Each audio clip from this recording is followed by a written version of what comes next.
สบายดียามเช้าๆพี่น้องน้ำหมอกยังบ่ทันจืดทันจางอยู่พี่น้องเอ้ยบ่สมบูรณ์ตื่นมาแต่เช้าๆเอาบรรยากาศยามเช้าๆมาฝากพี่น้องอีกอยู่ที่หมู่บ้านซบสรูพี่น้องตั้งใจมาถ่ายเอาวิวยามเช้าๆให้พี่น้องบ้านเฮาได้เบิ่งว่าวิถีชีวิตของชาวบ้านซบสรูเป็นเฮ็ดหยังพี่น้องยามเช้าๆแบบนี้อากาศยังเย็นอยู่พี่น้องเอ้ยอุณหภูมิ20องศาเซตอนนี้อากาศเย็นคักฝนกับบ่ตกพี่น้องสายลมกับพัดค่อยๆยามเช้าถือว่าน้ำหมอกมันยังลงอยู่พี่น้องมึงมืดขนัวอยู่นี่คือคุ้มเหนือพี่น้องคุ้มเหนือของบ้านซบสลู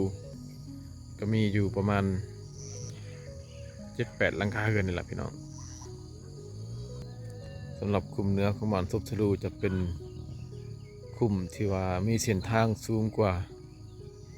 บ้านเฮือนประชาชนพี่น้องเส้นทางตัวนี้ลงมาหลุมจะเป็นบ้านเฮือนของกระเจ้าพี่น้องบ้านเฮือนของกระเจ้าจะอยู่หลุมกว่าเส้นทางพี่น้องเลยคุ้มตัวนี้จะเป็นคุ้มที่ว่าแปะทงหน้าแล้วก็แปะภูเขาพี่น้องไปทางนั้นจะเป็นภูเขาเป็นหน้าผา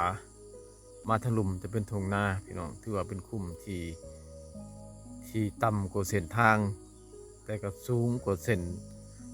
าทงหน้าเป็นจุดที่ว่าชมวิวสุดยอดเลยพี่น้องเลยเฮือนหน่อยตัวนี้พี่น้องเป็นเฮือนที่กระเจ้าเฮ็ดไว้ให้คนเกิดลูกพี่น้องหลังจากที่ว่ากระเจ้าบ่มีลูกไผ่แล้วก็จะกระมากเฮือนหน่อยนี่ถิ่มแต่ถ้าว่ากระเจ้ามีเฮือนหน่อยก็จะมีลูกไผ่พี่น้องถ้าว่ากระเจ้ามีลูกไผ่ก็จะปลูกเฮือนหน่อยปะไว้ลูกพี่น้องเพื่อไว้ให้ลูกไผ่เกิดลูกนะถ้าว่ากระเจ้าบ่มีจะหมดลูกไผ่กระเจ้าย้ายออกปุ๊บกระเจ้าก็จะมากเฮือนหน่อยถิ่มรถได้พี่น้องนะคือวันนี้กระเจ้าจะปะให้มันเพ่เลยเพราะว่าลูกไผ่กระเจ้าบ่มีแล้วพี่น้องแต่ก่อนนะกระเจ้ามีลูกไผ่เขาจะเห็นเฮือนหน่อยมันนี่กระเจ้าปลูกไว้รอถ่าให้ลูกไผ่เกิดลูกพี่น้องเอ้ยแต่ก่อนในลูกไผ่ก็จะคือสิหลายคนพี่น้องเพราะว่าเฮือนเกิดลูกมี2หลังหลังนั้นหลังหนึ่งหลังนี้อีกหลังหนึ่งพี่น้องแต่ว่าบ่ฮู้ว่าลูกไผ่ก็จะไปใส่ก็จะจังมากเฮือนเกิดลูกทิ่ม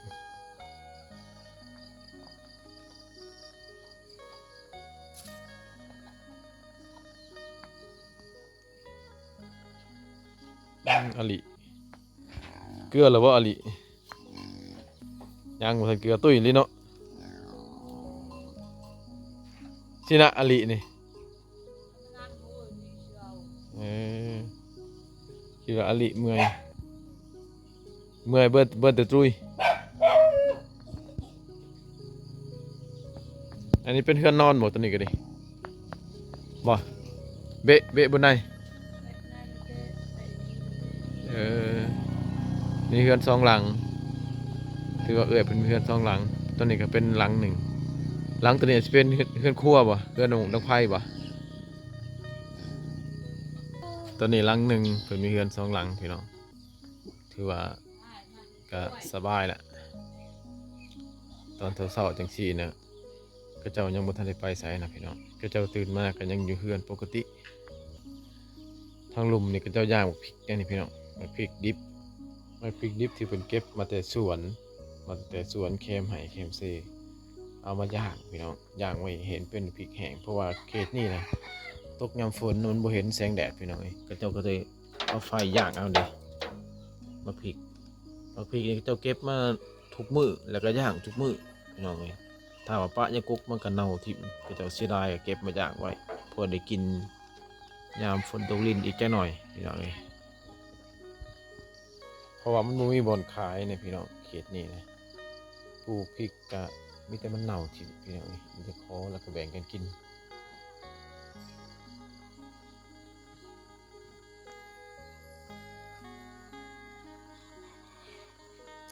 มันยังสิมืดอยู่พี่น้องเพราะว่ามันยังเศร้าแล้วก็บวกใช่ครับอายหมอกที่ว่าฝนจะตกนะยามนี้จนแล้วมันจะเป็นหมอกเป็นควันเหมือนฝนบ่ตกกันจะเป็นหมอกเป็นควันที่ว่าควันเมฆอะไรพี่น้องคุ้มตัวนี้นะ บ่สมบูรณ์จะบ่ได้คอยเข้ามาถ่ายพี่น้องเด้อเบิ่งนะพี่น้องเด้อคุมศพสลูคุมนี่นะมันจะเป็นเฮือนแบบเรียนแถวไปเลยตามหลุมเส้นทางนี่พี่น้องจะเรียนแถวยาวไปเลยนะพี่น้องนะขึ้นไปทางเทิงน่ะจะเป็นเส้นทางพี่น้องนี่เป็นเส้นทาง ส่วนว่าเฮือนของชาวบ้านเฮือนประชาชนก็จะเป็นทรงแถวเรียนไปตามขอบเส้นทางนี่แหละพี่น้องถึงแม้ว่าเส้นทางจะสูงกว่าก็ยากพี่น้องแต่ว่าบ้านก็เจ้านี่มันบ่เปื้อนนะพี่น้องนะเพราะว่ามันสูงพี่น้องมันยับลงไปทางหลุมอีกพี่น้องลงไปทางหลุมมันก็จะมีทุ่งนาแล้วก็มีชลประทานอยู่หลุมพี่น้องนี่อย่างซั่นแหละบ้านนี้น้ำไหลลงมาจากเส้นทางมันก็ไหลลงหลุมเลยน้ำบ่ข้างก็เลยบ่เปื้อน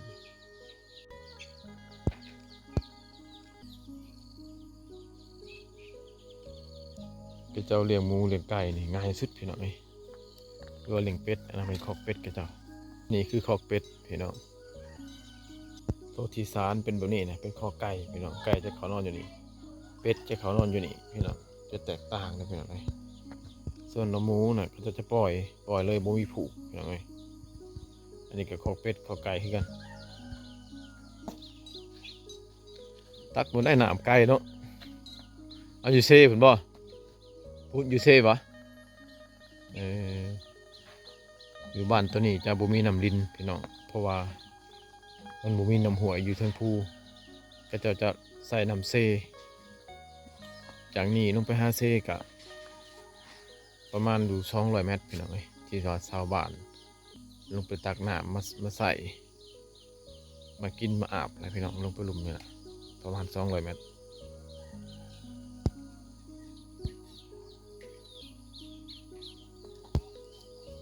จุดพิเศษของบ้านนี่พี่น้องหมูนี่จะบ่มีผูกเด็ดขาดพี่น้องเอ้ยก็จะปล่อยไปหากินตามบางโตก็ขึ้นภูพี่น้องบางโตก็เลาะกินดุดตามแคมไห่แคมนาเนี่ยก็จะบริเกลือแต่ว่าตุ้ยเนี่ยพี่น้องในหมูก็จะได้ถือว่าเป็นหมูที่ว่าเลี้ยงง่ายที่สุดนะก็จะโบคอยเปลืองที่ว่าหัวอาหารหรือว่าหำนะพี่น้องบเปลือง